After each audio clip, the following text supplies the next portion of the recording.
السلام عليكم وصباح الخير، وارجو ان انتم تكونوا بخير وبصحه وبسعاده. اهلا بيكم في قناتكم بيت سوبر مامي وبيتنا التاني، وده فيديو جديد. النهارده هنعمل مع بعض فيديو حلو جدا، 10 تجهيزات واكتر كمان. النهارده هنكتفي بدول بس تقدروا تعملوهم في بيتكم ويسهلوا عليكم الموضوع جدا، وتسهل عليكم وقفه المطبخ والوقت والمجهود، وخاصه الدنيا حر. وكمان يديكي افكار تبقي عامله كذا صنف كده واختيارات، مش كل يوم تعملي نفس الفطار. تعالوا نعمل ده الشاي الكارت اللي انتوا عارفينه، اللي انا عملته مع حضراتكم قبل كده، وان شاء الله هعملها لكم بودره جاهزه كمان تستخدموها على طول. الافكار كتير جدا، تعالوا ناخد منها النهارده بس كميه كده بسيطه قوي عشان نشجع بعض. اول فكره هي المعجنات، والمعجنات دي كنت عاملاها في فيديو مع حضراتكم. بصوا المعجنات دي طالعه من الفريزر على فكره، شايفينها عامله ازاي؟ كأنك لسه خبزها حالا. المعجنات من الحاجات اللي هي ممكن تدخل الفريزر وتطلع وتبقى زي الفل، مفيهاش مشاكل، وتسخنيها او تحطيها كده بحرارة الأوضة يعني المطبخ، وتقدري تسخنيها في طاسة، وتقدري لو عندك ميكروويف وهتطلعيها مجمدة تسخنيها في الميكروويف، وهكذا. فالفكرة دي ممتازة جدا، وهحط لكم الفيديو اللي احنا عملنا في المعجنات دي في جنب الشاشة اليمين، هيظهر لحضراتكم دلوقتي يعني في المقطع اللي فات. الفكرة التانية ان انتي تحضري كمية كده من الجبنة. ده ميكس كان من جبنة قريش على جبنة خزين على فلفل احمر على شبت على مجفف، وممكن تحطي طماطم لو هتستهلكيها في خلال ايام بسيطة. تمام. برضو علبة وبتحط عليها رشة من الزيت، بتبقى زي الفل، وتشيليها في التلاجة. الفكرة اللي بعد كده ان احنا نحضر حاجات استوكات اساسية بقى في الطبخ. ده كمية من البصل، زي كيلو بصل قشرته وغسلته. طماطم نفس الكلام. البدنجان الصغير اللي كنا شارينه في المشتريات قورته زي ما حضراتكم كده، هقوره يعني زي ما حضراتكم شايفين. وغسلت فلفل حار وبارد، وهنبتدي نجهز تسبيكات اساسيه للطبخ. اول حاجه هنعملها مع بعض هي التسبيكه الاساسيه اللي هتنفعك جدا جدا في الفريزر، اللي تقدري تعملي بيها محاشي، تقدري زي ما تشوفي تحطيه على الخضار في ثواني، هتلاقي الاكل مش بياخد منك ربع ساعه. هنجيب كميه من البصل، هنفرمهم كلهم وبعدين نقسمهم. بعد ما نفرمهم هنقسمهم لحاجتين. الحاجه الاولى ان احنا هنعمل بصل علشان نفرزه نستخدمه في اي وصفة. الحاجة التانية ان احنا هنعمل بصل علشان نحطه كتسبيكة اساسية للخضار. انا بعمل حاجة عايزين تعملوها تمام، مش عايزين ما تعملوهاش. انا بحط لما اجي افرم البصل زي فلفل حار صغير كده، او ممكن بارد، بيدي طعم كده وريحة البصل حلوة قوي قوي يعني فوق ما تتخيلوا. وكمان خاصة لو البصل بتفرزيه بتلاقيه ما بيطلعش ريحة، بتبقى ريحة الفلفل هي اللي طاغية، وطعمه حلو جدا جدا. هنشوف ازاي بنقدر نفرز البصل، ودي طريقة من ضمن طرق تفريز البصل. في طرق تانية كتير جدا هنبقى نستعرضها ان شاء الله مع بعض لتفريز البصل، لان احنا بنقسم البصل لحسب استخدامه. بعد ما بتفرميه درجة الفرم اللي انت بتحبيها، انا بفرمه يعني لا ناعم قوي مية ولا خشن، بحيث ان هو ينفع في طبخات كتير. فنفس الكلام ينفع للفلفل الالوان، ان احنا نقطعه قطع صغيره بقى. نفس الكلام سوري ينفع قصدي للثوم. يبقى اول حاجه ممكن اقطع وافرز الثوم والفلفل، هينفعوني في اول وصفات. هحط عليهم معلقه كبيره مليانه كده من الزيت، وابتدي اقلب خليط البصل ده بحيث ان هو يغلفه بالزيت، علشان لما اجي احطه في الفريزر حاجتين: ما يبصي ويعمل ريحه مش مستحبه، وكمان يخرج بسهوله من الكيس. انا هحطه في الاكياس دي، وانا استعرضت معاكم قبل كده الاكياس دي لان فيها ميزه حلوه قوي، ان هي بتتفتح وتتقفل. فما مثلا انا بحط فيها كميه خضار زي ما هتشوفوا معايا دلوقتي، بفتح اطلع منها الكميه اللي انا عايزاها وخلاص. انا بقى بصوا بفرده كويس قوي واخرج منه الهواء. بعد كده بجيب اي حاجه، معلقه خشب، اي حاجه، ظهر سكينه هتبقى افضل يعني، وابتدي اقسمه مكعبات واحطه مفرود على طبق، علشان انا لما افرزه بالشكل ده، بصوا مش بالسكينه يعني بظهرها، مش بالشكل اللي فيه الحد. انا بعمل زي مكعبات كده شايفين، وبحطه بقى في طبق بالشكل ده، بحيث ان انا اقدر اخده كمكعب. انا بعمل مكعبات لو تلاحظوا صغيره وكبيره، يعني مقسم من الاول مكعبات صغيره وكبيره، واتك عليه كده بشويش، واروح مدخلاه على طبق في الفريزر بشويش كده زي ما انت شايفه كده في مكان مفروض. هروح مطلعه كسر المكعب اللي انا عايزاه ومدخلاه تاني الفريزر. يبقى اول فكره هي البصل. نفس الكلام لو حضرتك عندك توم اعملي الكلام ده. بس انا الصراحه بجيب التوم اول ما بيظهر اللي هو الجديد ده، وببتدي افرمه كله واعبيه في برطمانات، وشفتوا هتشوفوا كمان دلوقتي معايا ازاي بيفضل ابيض بالشهور يعني. في نفس الكبه اللي احنا عملنا فيها الطماطم هنعمل الحاجه التانية اللي هي مهمه، اللي هي الطماطم هنقطعها ونعصرها، احط لها شويه ميه صغيرين بس قوي في الخلاط او الكبه، علشان لما افرمها ابتدي اخد منها السوائل اللي فيها، لان الطماطم اليومين دول حلوه وجامده وسعرها حلو.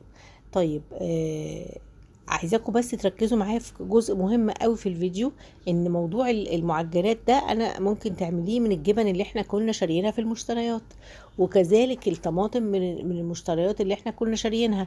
انا البصل كان عندي ففرمته، بس دي اخر كميه بصل عندي، الاسبوع الجاي هشتري بقى خلاص. تمام. هنبتدي نصفي الطماطم بتاعتنا. حطينا البصل على النار كميه معقوله كده، شوحناه مع بصله، دبلناه زي ما بيقولوا. هننزل عليه البهارات بتاعتنا، ملح، فلفل اسود، اي بهار بتحبي تحطيه. ونبتدي اهو، شايفين البصل هصفرها بس مجرد ان انا هخلي لونها يبقى شفاف كده، وهنزل عليها بعصير الطماطم، وهسيبها بقى على نار هاديه تتسبك براحتها. انا مش بعمل كميات وافرزها، انا بحب قوي كزبره في اي حاجه، فبحط شويه من الكزبره، ورقة لورا، ومعلقة من السكر، معلقة من الملح، عشان طبعا السكر يعادل الحموضة بتاعت الطماطم. بنحط كمان معلقة من البابريكا بتعزز اللون، ولو ان يعني الصراحة اليومين دول الطماطم سعرها حلو جدا، لونها حلو جدا وجميلة. تقدري طبعا تعملي كميات كبيرة من الطماطم زي ما احنا عملناها قبل كده، تعصريها وتحطيها، ترفعيها من غير بصل بقى ولا حاجة، ترفعيها على النار وتبتدي تسبكيها وتعبيها في برطمانات ازاز. انا الصراحه بحب اعبي في برطمانات ازاز واسيب مساحه كده. حد هيقولي بتفرقع، لا مش بيجرى لها اي حاجه، تقعد معاكي بالشهرين والثلاثه والخمسه والسته كمان. يبقى تاني فكره ان احنا نفرز تسبيك الطماطم، وممكن كمان تالت فكره ان احنا نفرز طماطم نعملها صلصه. تمام. وقلنا اول فكره معجنات، وقلنا تحضير الجبن للاستخدام في الفطار كل يوم.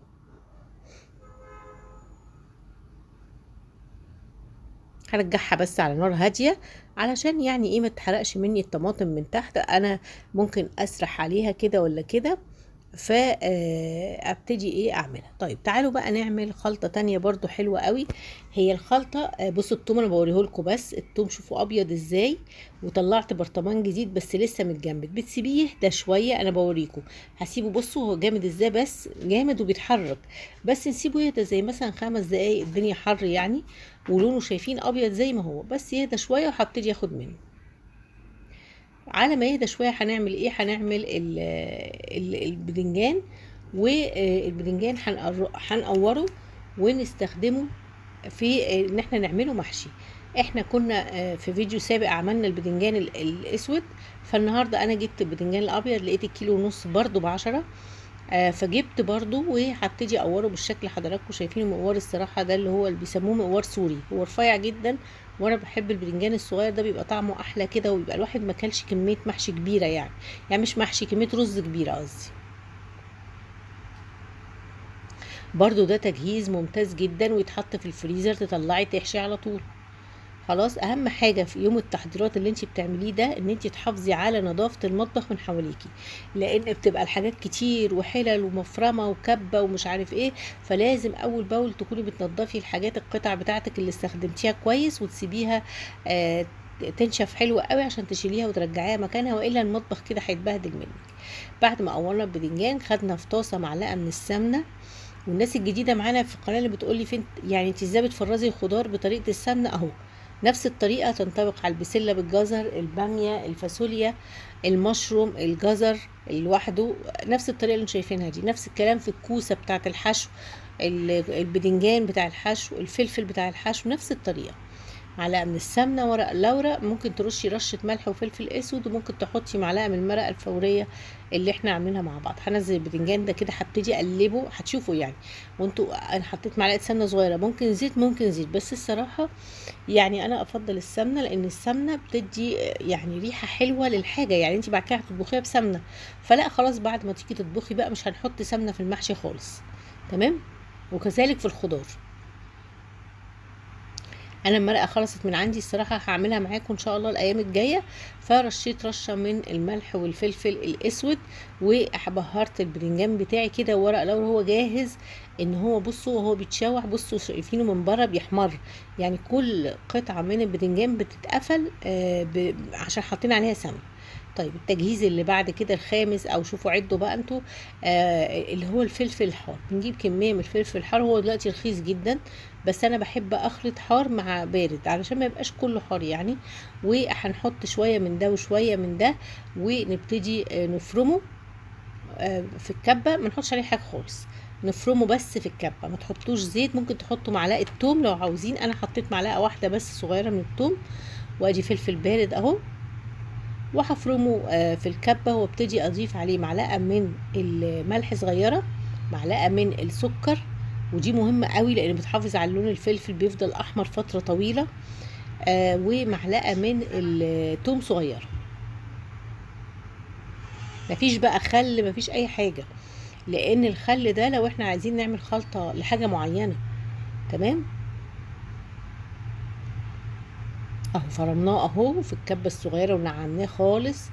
انا ما بشيلش الصراحه البذر ولا حاجه، مش مشكله، لان الحقيقه ان انا فصص واشيل بذر ده يعني بيبقى بيطلع حرقيه جامده قوي على الايدين وعلى الوش وكده. هنحط معلقه من الملح، معلقه من السكر، والزيت تضيفوه لما تفرموا الحاجات، ما تضيفوش قبل كده، لان لو ضفتوه في الكبه هتلاقوه يبقى يعني مش حلو، بيبقى شبه العجينه كده. لا، تضيفوا الزيت بعد ما تفرموا خلاص.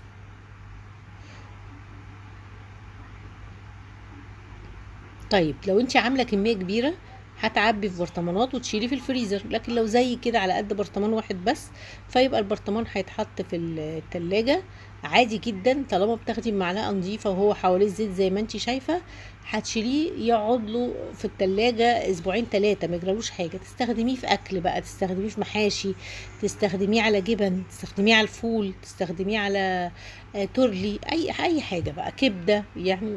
بتخلي لي بدنجان. بصوا كام استخدام. طيب هاخد شويه من الفلفل. هنعمل التجهيز اللي بعد كده السابع بقى او السادس. هنحط كزبره، معلقه من الكمون، حبه توم حلوين بقى. احنا هنا هنعمل تتبيله جاهزه للسمك. تمام، تشتري في يوم سمك، تبتدي تطلعي جزء من الحشوه بتاعتك دي وتحشي بيها السمك وتتبليه، برضو تبقى سهله قوي. ما كانش عندي حتى كزبره ولا كده فريش ولا بقدونس، فلقيت كيس اللي هو الكزبره اللي هي المجمده، بس كده خلطته معاه وتشيليه في علبه، في اكياس، زي ما انت عايزه. برضو هينفعك قوي في التتبيلات الاسماك.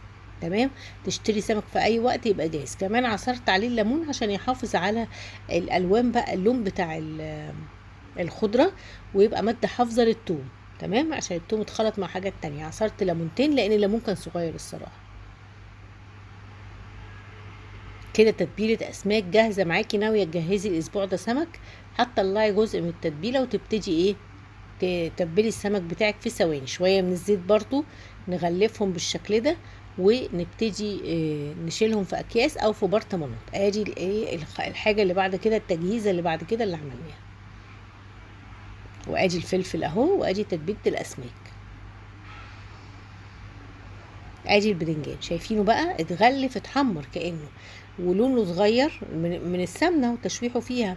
هفرده على طبق الاول، تمام، او صينيه، وتدخليه تغطيه بكيس سندوتشات كده مفتوح، وتدخليه الفريزر. اول ما يتجمد هيبقى اسهل ما يمكن ان انت تجمعيه. طيب تعالوا نعمل حاجه تانية برضو بتنفع في المطبخ، وممكن تعتبروها من تحضيرات الفطار. دي بطاطس مسلوقه، بس حبيت احطها لكم في الفيديو ده. دي بطاطس مسلوقه، بطاطسايه واحده بس كبيره شويه. هحط عليها معلقه من او معلقتين من دقيق الشوفان. تقدري تستبدليها بدقيق ابيض، تقدري تستبدليها بدقيق اسمر، تقدري تستبدليها بقسماط. تمام، اي حاجه من دول انت عايزاها استبدليها. هنحط عليها بصل بودر وملح وبابريكا وزعتر مجفف. وهنعمل ناجتس البطاطس. برضو عايزه اقول لكم دي يعني احفظوها عندكم بقى في الفيديو ده، عشان انا ممكن احطها لكم تاني في فيديو الايه الوصفات اللي انا هحضرها لكم الفطار. وده فيديو ان شاء الله هيكون حلو جدا وهيعجبكم، وفي افكار جديدة برضو تعجبكم بالجبن والحاجات اللي احنا اشتريناها، علشان بس ايه نرد على الناس اللي هي بتقول ايه لا، والكلام اللي هي يعني قالته ده اللي هو معلش يعني مع احترامي ليها الكلام ده، وان ينم على حاجة فينم على طريقة تفكيرها وعلى المكان اللي هي جاية منه. فحتى الواحد لما بيكتب لحد تعليق ينتقده فيه بيطلع فيه مستواه الاجتماعي او الثقافي او كذا يعني. حطينا شويه من الجبنه الموزاريلا، وطبعا تقدري تتخطيها خالص ما تحطيهاش. فانا رشيت بس يجي رشه زيت، وهبتدي اعمله كده كانها ناجتس كانها ناجتس.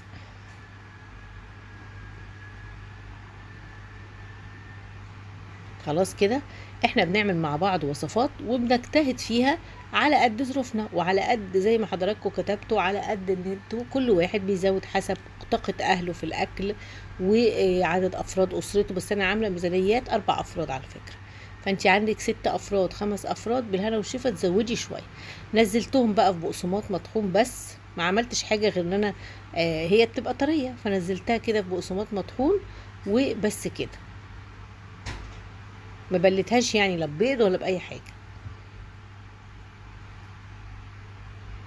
عشان ما تفكش. يعني انتوا عارفين البيض بطاطس انا هقليها الصراحه في القلايه الهوائيه. ادي البدنجان اهو بعد ما اتجمد خلاص كده اتجمد وتمام، هنعبيه بيه بقى في كيس. بصوا شايفين جامد ازاي اهو، بصوا عشان لو دخلتوه الفريزر ما يتضغطش على بعضه، لان انتوا شفتوني ما بحشيه ازاي، بطلعه يهدى شويه فبيبقى مفتوح كده احشي الرز، لكن لو ساح مش هتعرف تحشيه ابدا. تمام.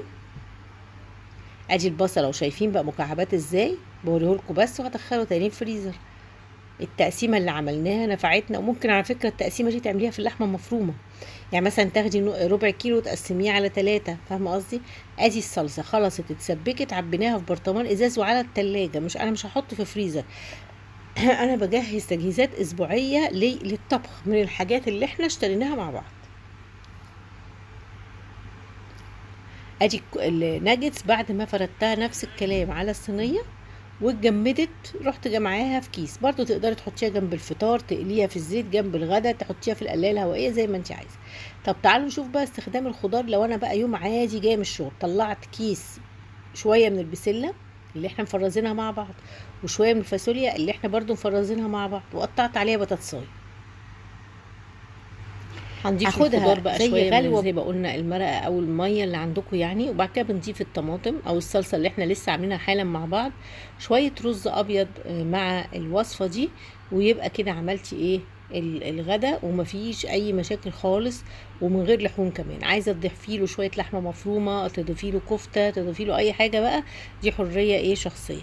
انا بوريكم ازاي نطبق التجهيزات. من ضمن التجهيزات برضو الحلوه البطاطس الصغيره دي بيكون سعرها منخفض، وتقدروا تجيبوها زي ما انتوا شايفين كده، تغسلوها كويس جدا جدا وتنقعوها في ميه وخل، وبعدين تضيفوا لها زعتر، بصل باودر، توم باودر، بابريكا حمراء، معلقه من الزيت، ملح، فلفل اسود، وتقلوها زي ما هي في القلايه الهوائيه. لو ما عندكوش طبعا قلايه هوائيه بتفردوها على صينيه عليها ورقه زبده عشان ما تلزقش، وتدخلوها الفرن. شايفين بتبقى شكلها اللي هي كبيره شويه، تقطعوها كده بالنص.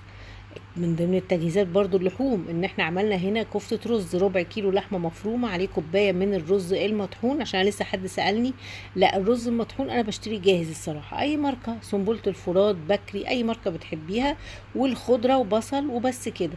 وبنبتدي نصبحها ونقليها، نعمل شوية نسبكهم كده بالطماطم، نحط في الحلة معلقة من الثوم، وننزل عليهم الصلصة اللي احنا مسبكينها مع بعض. واول ما تبتدي تغلي بننزل عليها الكفتة اللي هي ايه احنا قليناها، وتبقى جنبها برضو رز ابيض، والبطاطس اللي احنا عاملينها اهي الطماطم. وده يوم تاني يعني بشرح لكم ازاي ممكن استخدم الحاجات بتاعتي اللي انا يعني فرستها او حطيتها في التلاجة لمدة اسبوع. طيب هنا اهو البطاطس بعد ما اتحمرت برضو تقدروا تحتفظوا بيها في علبة في التلاجة، وتطلعوها تسخنوها او تسيبوها تهدى، تقدموها على الفطار، وهي على فكرة بيبقى طعمها حلو جدا جدا ومبهرة كده وظريفة. والطماطم دي بيكون غالبا سعرها منخفض في السوق، يعني بتبقى سعرها اقل من البطاطس العادية، البطاطس مش الطماطم. تمام. فبرضو ما يجرالهاش حاجة. فادي فكرة تانية للغدا. قلينا الكفتة، عملنا شوية بالصلصة وحطينا عليها جنبها رز ابيض او رز بالشعرية وطبق سلطة، يبقى برضو اللي عملنا الغدا في اقل من ربع ساعة. اهم حاجة ان انتوا يوم التجهيزات تكونوا المطبخ نظيف على طول، علشان تشتغلوا في كل الحاجات بسرعة. واهم حاجه ان انت تكوني مرتبه افكارك. طيب الايس كريم اللي احنا عملناه مع بعض حطيته في الخلاط مع شويه من اللبن شويه من السكر، وعملته عصير قدمته اللي هو كنا عاملينه بالمانجا. حط لكم رابط العصير بتاع المانجا ده، واحط لكم رابط تجهيز كفته الرز. اليوم اللي انا عملت فيه الكفته قدمت معاه مكرونه سباكيتي. ان شاء الله الفيديو يكون عجبكم، ما تنسوش اللايك. سلام.